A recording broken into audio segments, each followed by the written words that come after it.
The topic that is given to us is the chapter 5 and the chapter 6. So chapter 5 talks about the staffing and chapter 6 talks about the leading. So chapter 5 staffing has 8 lessons. Lesson 1, definition and nature of staffing. Lesson 2, recruitment. Lesson 3, selection. Lesson 4 is training and development. Lesson 5, compensation, wages, performance evaluation, appraisal. Lesson 6, employee relations. Lesson 7, employee movements. Lesson 8 is the reward system. And then the chapter 6 leading has 6 lessons. Lesson 1 is its definition. Lesson 2, motivation. Lesson 3, leadership theories. Lesson 4, communication. Lesson 5, management of change and diversity. And Lesson 6, Filipino and foreign cultures. So chapter 5, staffing, lesson 1 is the definition and nature of staffing. Staffing is the managerial function of recruitment, selection, training, developing, promotion, and compensation of personnel. Staffing in management is an operation of recruiting the employees by evaluating their skills, knowledge, and then offering them specific job roles accordingly. Staffing may be defined as the process of hiring and developing the required personnel to fill in the various positions in the organization. So, ang common denominator nila is that staffing refers to the continuous process of finding, selecting, evaluating eligible candidates for specific position. So, nature of staffing. The basis of staffing function is efficient management of personnel. Human resource can be efficiently managed by a system or proper procedure that is recruitment, selection, placement, training and development, and providing remuneration. The term staffing relates to the recruitment, selection, development, training, and compensation of the managerial personnel. So nature of staffing is it helps in placing right person at the right job. Recruitment is a vital process within the field of human resource management and is a crucial component of a staffing function. It involves identifying, attracting, and engaging potential candidates to fill vacant positions within an organization. Here are the key aspects and components of recruitment. Identification of job vacancies. Job analysis. Job analysis is a process of gathering and analyzing information about the content and the human recruitment of jobs, as well as the context in which jobs are performed. Sourcing candidate. Sourcing candidate is finding and qualifying candidates, both passive and active, who have not applied directly to an open role. Internal recruitment. Internal recruitment, also known as internal hiring, entails the process of acquiring employees for a vacant position inside the organization or company from the employees who are already working for the company or organization. External recruitment. External recruitment is the assessment of unavailable pool of job candidates other than existing staff to see if there are any sufficiently skilled or qualified to fill and perform existing job vacancies. Screening and shortlisting. As you screen resume from candidates, you shortlist the best one to move forward. Interview. An interview is a question and answer session where one person asks questions and the other person answers those questions. Assessment test. The process of testing and making a judgment about someone's knowledge, ability, skills, etc., or the judgment that is made. Reference checks. Reference checking is an objective evaluation of an applicant's past job performing based on information collected from key individuals, supervisors, peers, subordinates who have known and worked with the applicant. Offer of employment. An offer of employment is a legal contract between an employee and your organization. acceptance, and onboarding. Onboarding is a human resource industry term referring to the process of introducing a newly hired employee into our organization. Documentation. Documentation consists of document which provides proof or evidence of something or are a record of something. Legal ethical considerations. Legal standards are based on written law, while ethical standards are based on human rights and law. This is my reporting. Selection is the process of picking or choosing the right candidate who is most suitable for a vacant job position in an organization.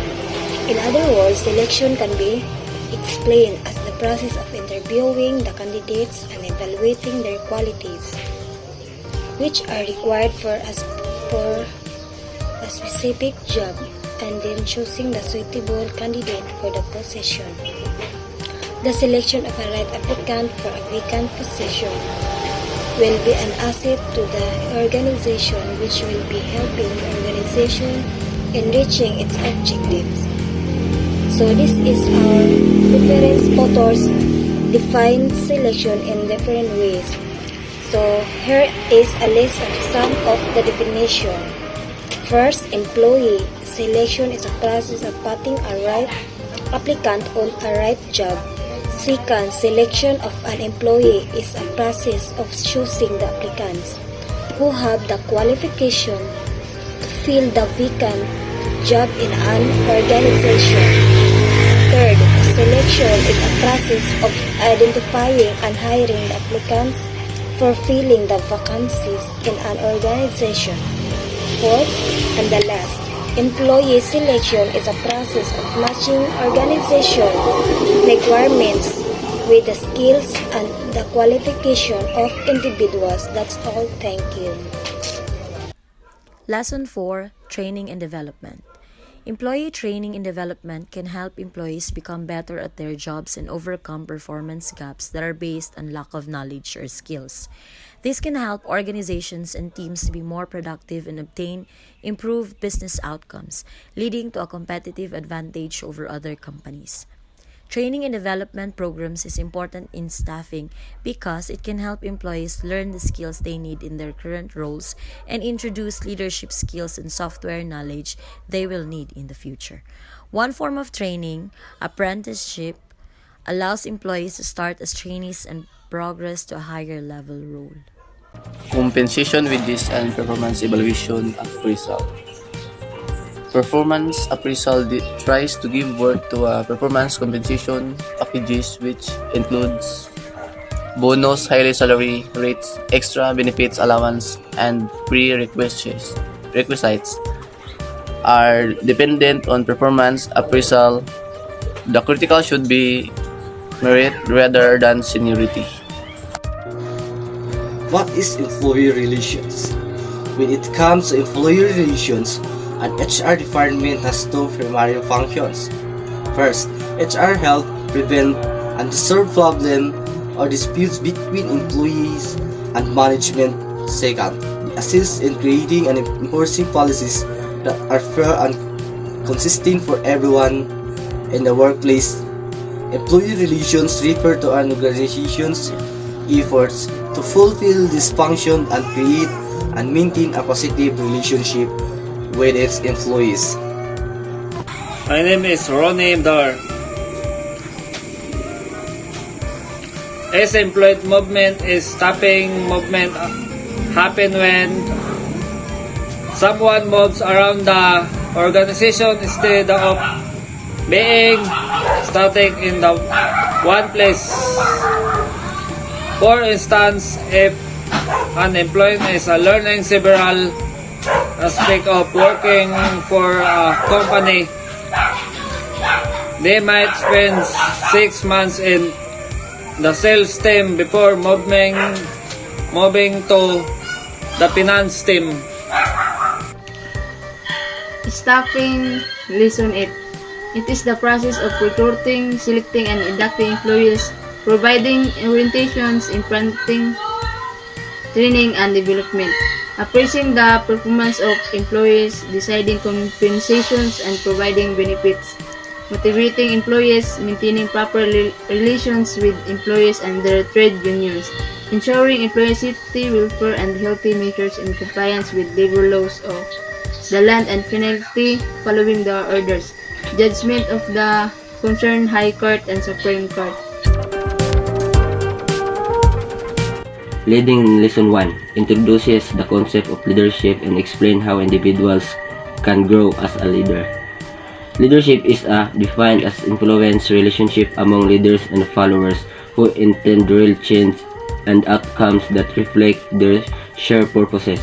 Those leadership involve people in relationship, influence change, purpose, and taking personal responsibility to make things happen.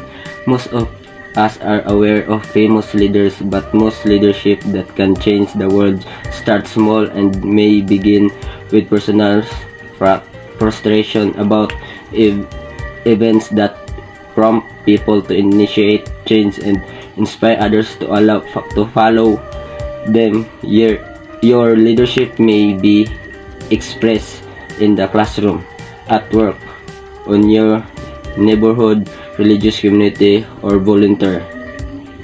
Lesson 2: Motivation.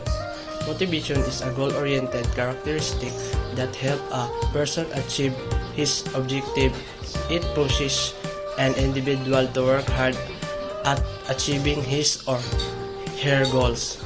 An executive must have the right leadership traits to influence motivation. These are important guidelines that outline the basic view of motivation. Number 1. Appreciation and rewards. Appreciation and rewards are key motivators that influence a person to achieve a desired goals. Rewarding good, exceptional behavior with a small token of appreciation, certificate, or letter can be a great motivator. Number 2. Being a role model. Being a role model is also a key motivators that influence people in reaching their goals. A leader should set a good example to ensure his people to grow and achieve their goals effectively. Number 3. Encouraging individuals to get involved in planning and important issues, resolution procedure, and only motivates them, but also teaches the intricacies of these key decision-making factors. Number 4. Developing moral and team spirit. Developing moral and team spirit certainly has a key impact on the well-being of organization. The mental or emotional state of person constitutes his or her moral fabric. Remember, to become an efficient leader, you must be self-motivated.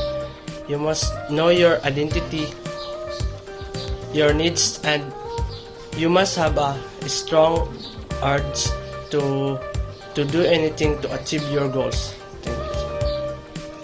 Here are some popular theories that focus on the act of leading. 1. Situational leadership theory. This theory suggests that the best course of action depends on situational variables. Leaders must adapt their style to fit the development levels of the people they are trying to influence. So, pagpangulo sa sitwasyon, kini nga theory nagsugyot nga ang labing kaayo nga lakang sa aksyon nagadepende sa mga variable sa situation. 2. Path goal theory. This theory states that a leader's behavior is contingent to the satisfaction, motivation, and performance of their subordinates. Leaders clear the path and remove obstacles to their team's goals. Path goal. Kini nga theory nag-ingon nga ang kinaiya sa usa ka leader nagadepende sa katagbawan, kadasig, o pasundayag sa ilang mga sakop. Ang mga leader galimpyo sa agyanan o nagtangtang sa mga babag sa katuyuan sa ilang team. 3. Leader-member exchange theory or LMX. This theory focuses on the relationship between leaders and members. Leaders often have a special relationship with a small group of their followers, and these individuals become the in group, the ones with more responsibilities and often more benefits. So, kini nga theory nagpunting sa relasyon tali sa mga leader kasagaran leader ug mga member og ang mga leader kasagaran adunay special nga relasyon sa gamay nga grupo sa ilang sumusunod. 4. Transformational leadership theory. Transformational leaders inspire their team members because they expect the best from everyone and themselves. These leaders set clear goals and have good conflict resolution skills. They're also focused on helping every member of the group succeed as well. Ang mga leader nagdasig sa ilang mga members sa team tungod kay sila nagpaabot sa pinakamaayo gikan sa tanan o sa ilang kaugalingon. Ang mga leader nagtakda og tin-aw nga mga katuyuan ug adunay maayo nga kahanas sa pagsulbad sa panagbangi. 5. Transactional leadership theory. This theory focuses on the role of supervision, organization, and group performance. Leaders who implement this style focus on specific tasks and use rewards and punishments to motivate followers. Kini nga theory nagpunting sa papel sa pagdumala, organisasyon o pagpasundayan sa grupo. Ang mga leader nagpatuman ini nga ang estilo nga ang mga bulaton og naggamit sa mga ganti ug mga selot aron madasig ang mga sumusunod. 6. Servant leadership theory. Servant leaders put the needs of their team first. They focus on the growth and well-being of their people and the communities to which they belong. So, giuna sa mga leaders sa alagad ang mga panginahanglan sa ilang team. Nagtutok sila sa pagtubo og kaayuhan sa ilang mga tao sa mga komunidad diin sila nagsakop. So, remember, the most effective leaders are those who can adapt their leadership style to meet the needs of their team and the situation at hand. Communication leading could refer to several different concepts or situations depending on the context. There are a few possible interpretations. Number 1, leadership communication. This might refer to the way leaders communicate within an organization or group. It involves active listening to understand the concerns and ideas of team members. Number 2, leading in communication. It implies being proactive in starting and maintaining conversations, whether it's in personal relationship, professional setting, or communication involvement. Leading in communication involves taking charge of the dialogue and guiding its direction. Leading communication change. Communication leading can refer to the process of leading or managing these changes. This involves planning, strategizing, and executing communication initiatives to improve collaboration. Number 4, leading in public speaking or presentation for individual who gives speeches or presentations. Communication leading could mean being a leader in effectively delivering message to an audience. Number 5, leading conversation. In every life, communication leading can simplify mean taking the lead in conversation. It could be involved setting the topic, steering the discussion, or ensuring that communication remains productive and on track. Management of change and diversity. Managing diversity involves recognizing and valuing diverse perspectives, enhancing management practices, preventing discrimination, and promoting inclusiveness, but good management alone doesn't guarantee effective workforce or management. Culture plays a pivotal role in shaping societies and individuals. This report aims to provide a comparative analysis of Filipino culture with its unique characteristics and specific foreign culture, which is, in this case, will be Japanese culture. A family-centric society like the one seen in Filipino culture prioritizes the importance of family relationships. Extended families often live together, fostering strong bonds and offering mutual support. Respect for elders is a fundamental value, emphasizing the wisdom and experience within the family unit. This cultural orientation underscores the significance of family in social and emotional aspects of life. Hospitality. Filipinos are known for their warmth and hospitality toward guests. It's customary to offer food and drinks to visitors as a sign of welcome. Hospitality in Filipino culture is characterized by the genuine warmth and kindness shown to guests. When welcoming visitors, it's customary to offer food and drinks as a gesture of hospitality and to make guests feel comfortable and valued. This practice reflects the strong tradition of treating guests with care and respect in Filipino society.